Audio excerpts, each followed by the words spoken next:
One of my favourite things to do when I've got no games to play is to go back and play games that remind me of a simpler time, of games that remind me when I had no care in the world. There's something about the comfort of having that little nostalgia kick that makes me drive and want to play these games that I played at simpler times. Take for example the game you're seeing on your screen right now, a little bit of Assassin's Creed 2, one of the greatest Assassin's Creed games ever made, if not, in my personal opinion, the greatest Assassin's Creed game ever made. I played this game when I was really young. I honestly was too young to play it, and looking back on it now, I definitely should not have been playing it. I remember enjoying this game for the simplicity, for the freedom that you got playing this game. I mean, look at what I'm doing right now, like chasing down some thieves, stabbing them in the throat. GG, well played. It was a simple game, and a game that little 9-year-old Nathan loved. I remember like it was yesterday. Christmas time came around and the boys got the PS3, and the uncle came around with 2 games to give to my dad. Call of Duty Modern Warfare 2 and Assassin's Creed 2. Shout out my uncle for giving us some of the greatest games known to man. But at the time, I wasn't allowed to play it. I was too young, and obviously they're violent games. They're MA 15 plus here in Australia, so it means you have to be 15 or older to play them. That didn't stop little Sath, but when the parents weren't watching, you best believe Assassin's Creed 2 and Modern Warfare 2 got pulled out straight away, and I fell in love. I fell in love with these games. I guess it was me playing them, knowing that I shouldn't have been playing them, knowing that, ooh, these were dad's games, but that didn't stop me. And eventually, the parents didn't care either. Like, they saw me stabbing these Templars, and I didn't think twice about it. As long as we weren't showing that, you know, we were taking these actions into the real world, and we learnt really quickly what was real and what wasn't real through games like this. I know it's weird to say it, especially playing these at 8, 9, 10, 11, but you really learnt what to do and what not to do while playing these games. Like I said before, I guess I'm just reminiscing on a time where it was a lot simpler. There wasn't a lot of worries on our shoulders. We were little kids just having a bit of fun. But that's what creates that nostalgic hit for me. Coming back and playing this game now gives me a deeper appreciation for just how well these games were made. I'm 23 at the time of making this video, and I'm only about halfway, 3/4 of the way through replaying this game.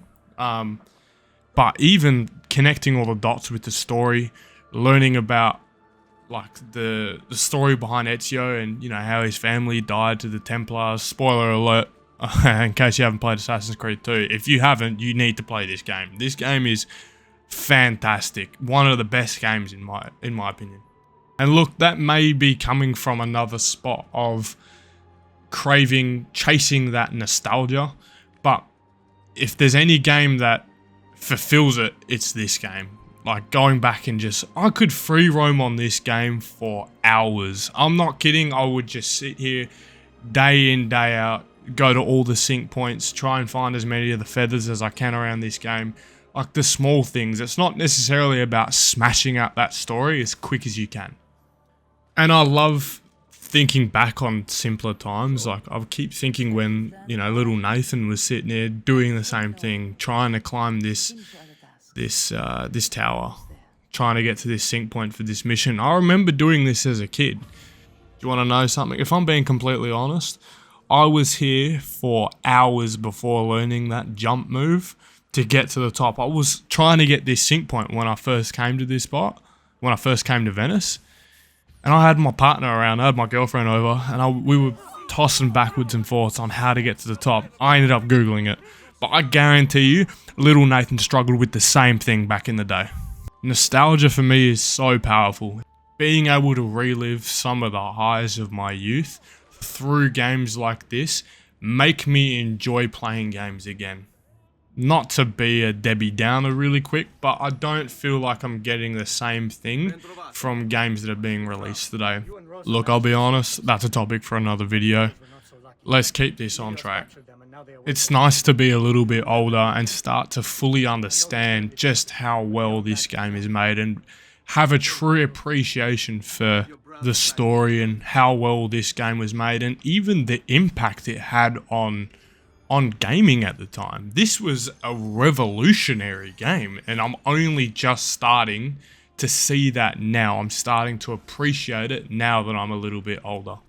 If I can say anything to the person watching this video, if you've got any games that you played as a kid that you maybe haven't picked up in a while or that you never finished, pick it up and play it. You might find this overwhelming appreciation for it like I have Assassin's Creed 2. I do this from time to time. I'll go back, and when the games are really stale, I'll go back and play games like Halo or like Crash Bandicoot or like Spyro, games that I loved as a kid, and I'll replay them just to get that itch of that nostalgia. And chances are I'll probably make a video relatively the same about all those titles separately. But I never really thought much outside of the box. And when I sat down the other day, I was really bored of the games. Call of Duty's stale.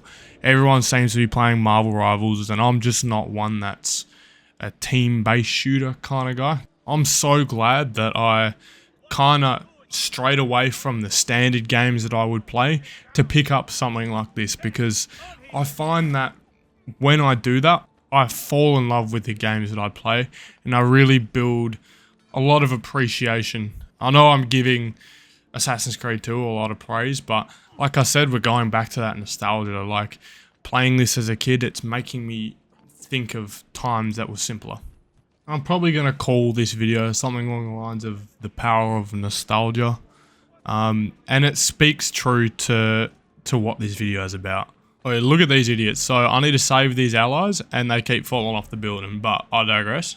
If you're like me at the moment and you really just don't know what to play, do yourself a favor and just reminisce on some old games. I believe you'll find a true appreciation for these games, much like I have. Look, I think that about wraps up the video. Just covering the power of nostalgia, especially in games like this. Do yourself a favor.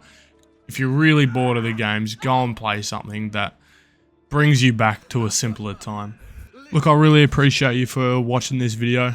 If you haven't seen my last video, go and have a look. I'll put it somewhere in the video. But yeah, thanks for coming by. I hope you're enjoying these kind of videos. Feedback is always appreciated. And I'll see you guys on the next one. Check this, but GG. Ciao.